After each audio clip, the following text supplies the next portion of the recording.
So one of my favorite topics to talk about is the pivot.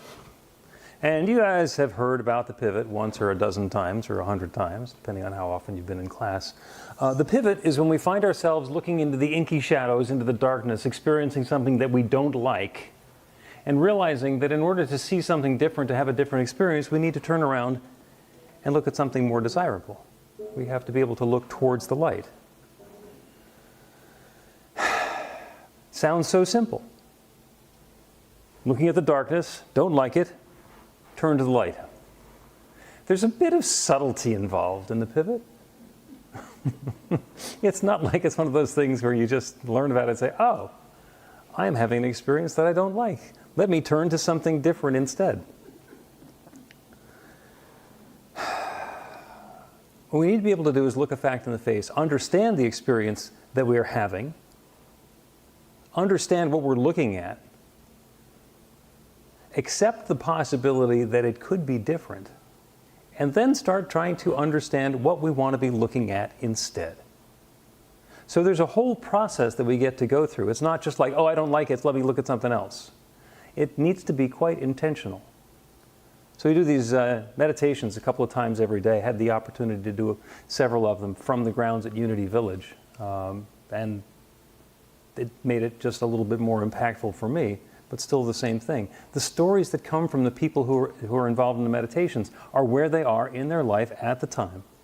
And there was somebody who we got a chance to speak with whose concern was that her friend was in the hospital.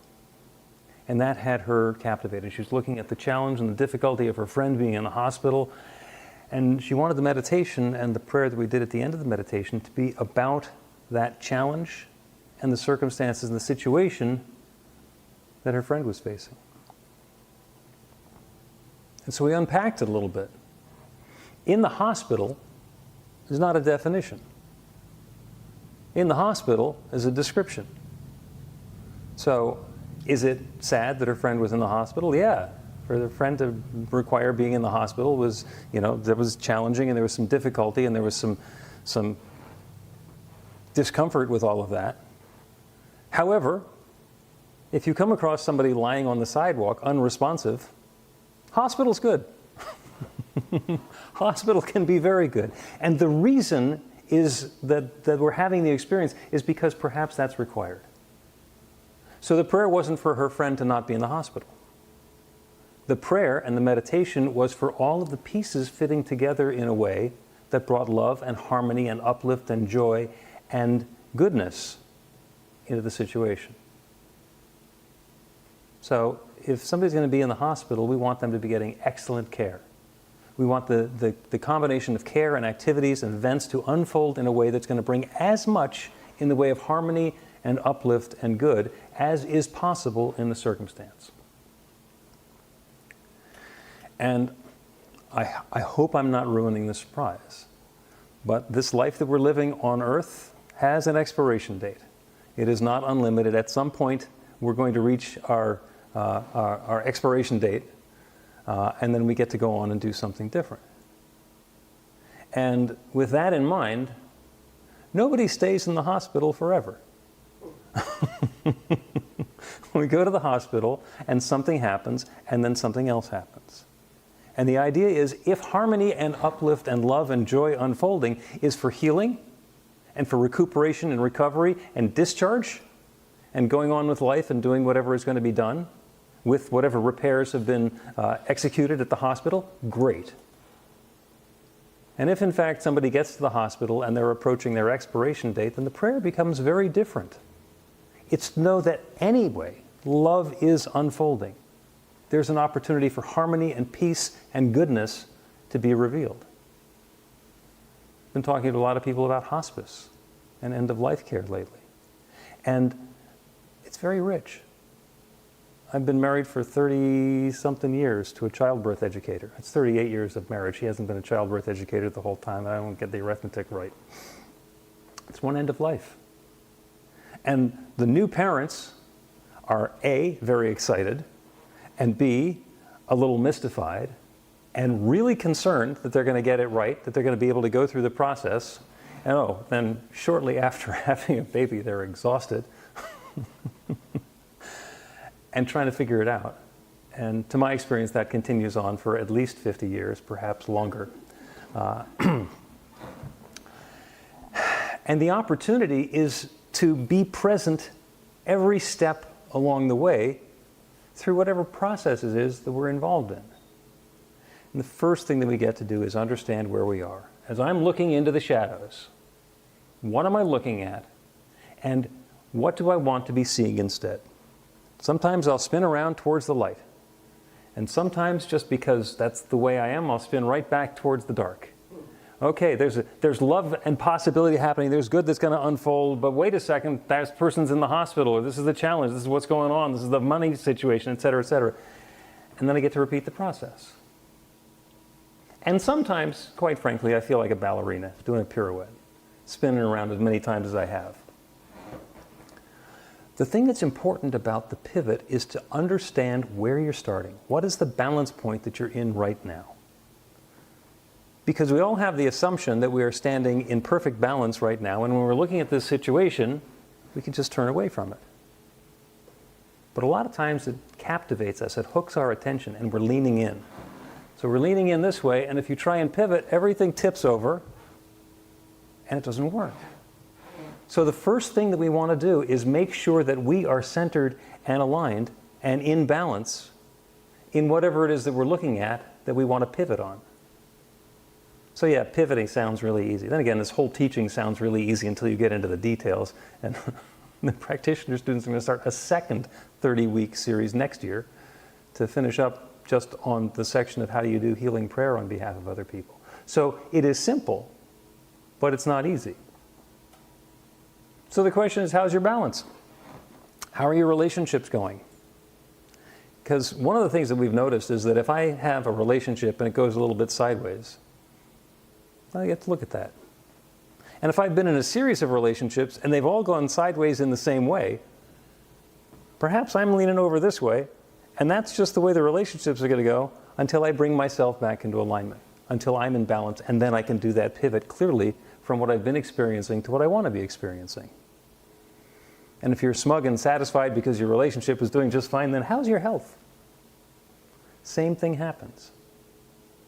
Perfect health, our bodies functioning in perfect operation, is our birthright. That's the way that we were created. And sometimes things get out of whack, out of balance.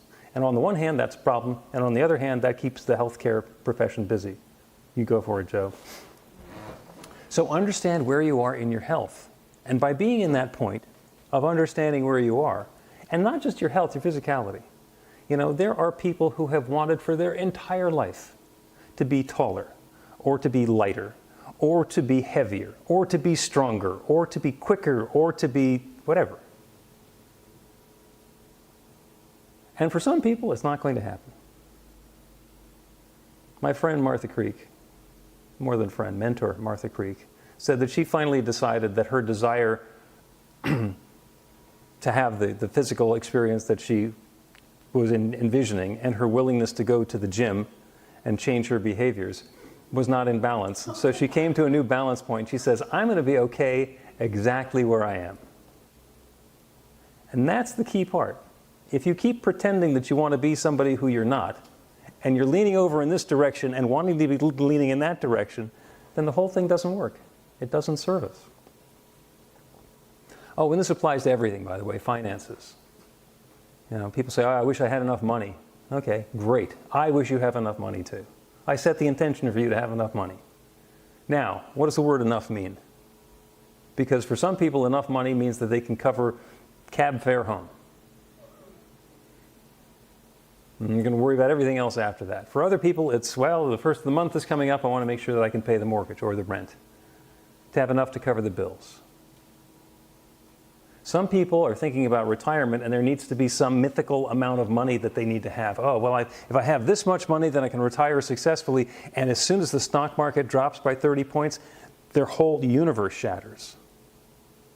How much is enough money? I've done the arithmetic. If I had $2-3 million in the bank, I could live comfortably for the rest of my life. If Bill Gates had $2 or $3 million, he would be ruined instantly. Boom. We have different lifestyles, we have different needs, we have different expectations, we have different standards. And it's not like one is better than the other. It's not like we can look and say, well, that person, they're on a much higher burn rate than I am. They're going through money much more quickly. Yeah. And if they're in the flow and they have that, then it's fine. And if they're always living in scarcity, you know, somebody who buys a house that's bigger than the one that they can actually afford or maintain gets an experience that they call house poor. We have this wonderful house, beautiful home, can't leave because there's no money to go out to dinner or to go to the movies or to do anything other than to stay home in the lovely house. Oh, and you know what they call a house that you can't leave? Jail. Jail, yeah. Same thing with our creativity. Oh, I always wanted to be able to sing. Okay, sing. I can't sing. Do something else. Find your balance point. If you've always wanted to do something and you haven't done it, then you didn't want to do it enough to do it. And if in fact you don't have the skill set to do it, then be okay with that. Be open, be balanced, acknowledge where you are, and that lets you come back into harmony. Oh, I don't sing. Oh. There are ways to perform, to share, to connect with an audience to get all of the things that we would get out of singing without singing. And certainly without singing as a performance. There have been people who have spoken top 10 records. Who knew? It's possible. One of the proving grounds for balance is our families. If you think everything's going along great, spend a week with your family. Because all of your stuff gets to come up and you get to deal with that.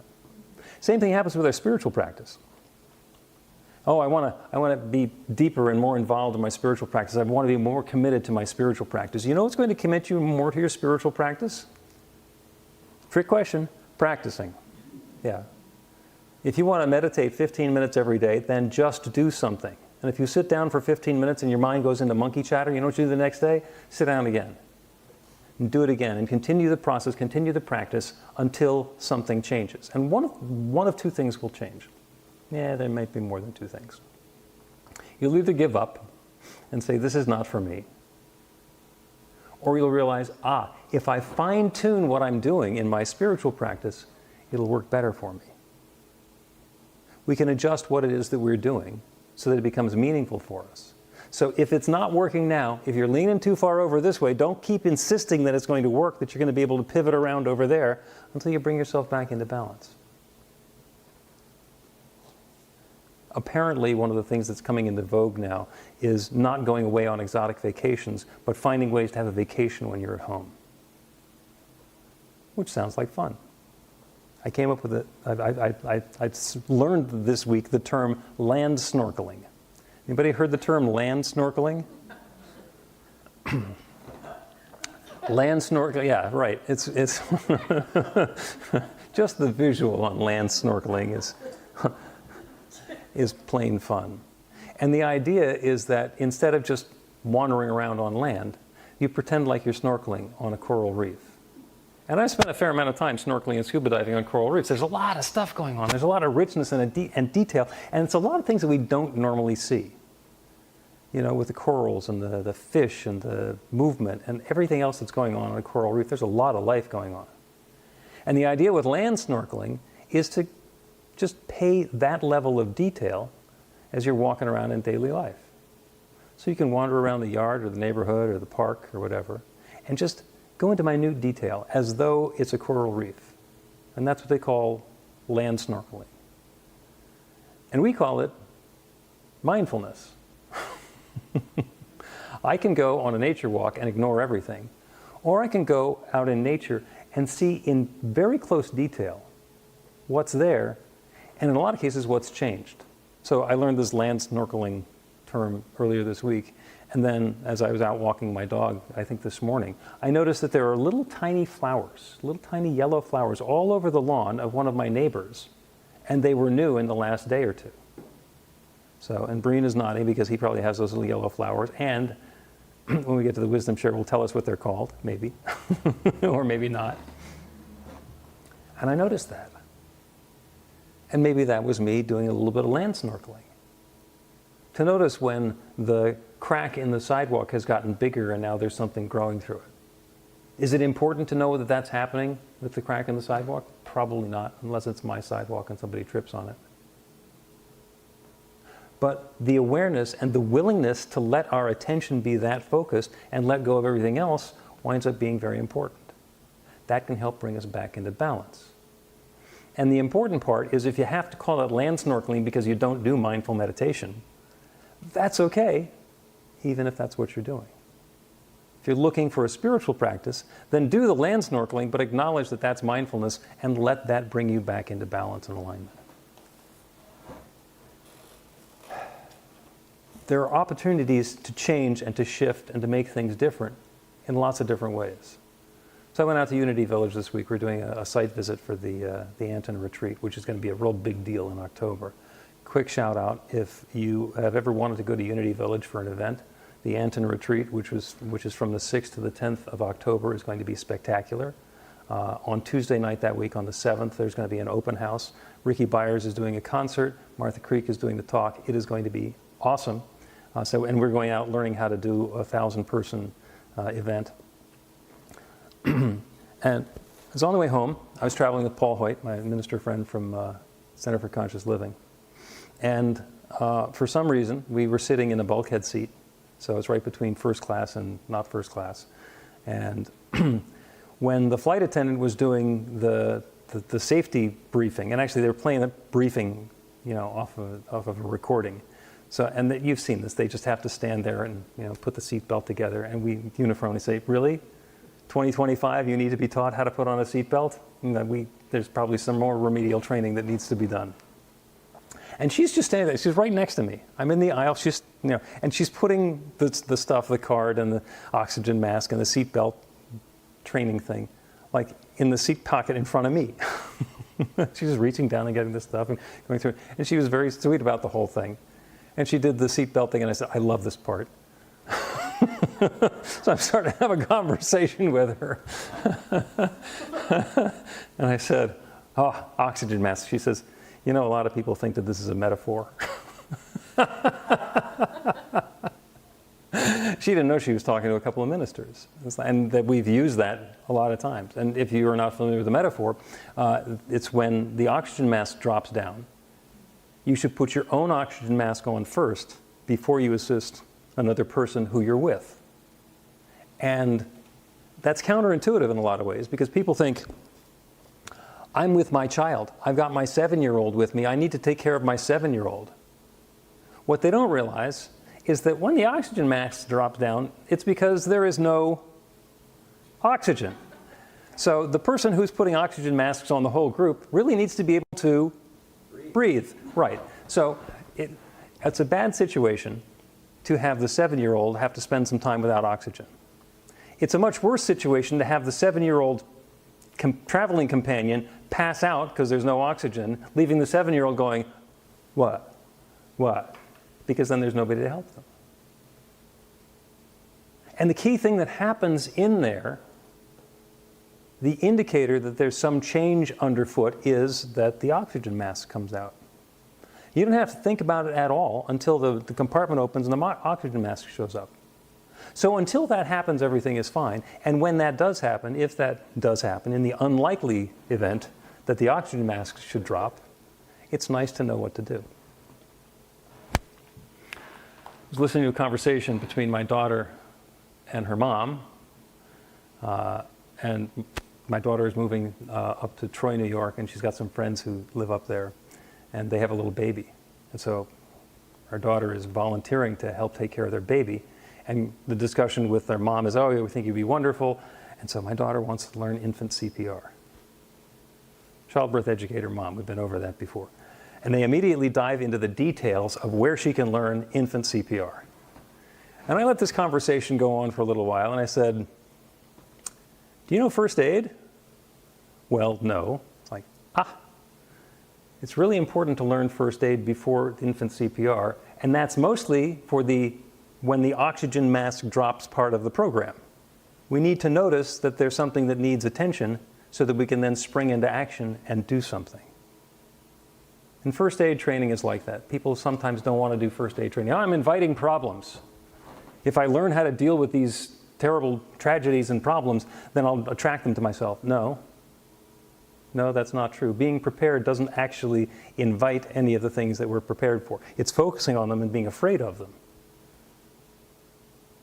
that activates the law of attraction and brings that into our experience. And there's some other counterintuitive things. Like if somebody is injured and they stand up and they say that they're fine, chances are pretty good they're going to fall down soon because they're in shock. So the thing to do is treat them for shock, which is where you make them lie down and just be calm with their feet up so that the blood doesn't rush from their head. Counterintuitive. No, I'm fine. No, yes, you are fine. Lie down anyway. You know? Arterial bleeding. It takes somebody teaching you that you should grab it. That's the way to treat that. And the person who's getting the biggest chuckle out of this is Jo Catanzaro, who does wound care, and she knows all of this stuff. And we were chatting beforehand. And you know, when somebody has a foreign object lodged in their body, your first instinct is to take it out. The worst thing to do is to take it out.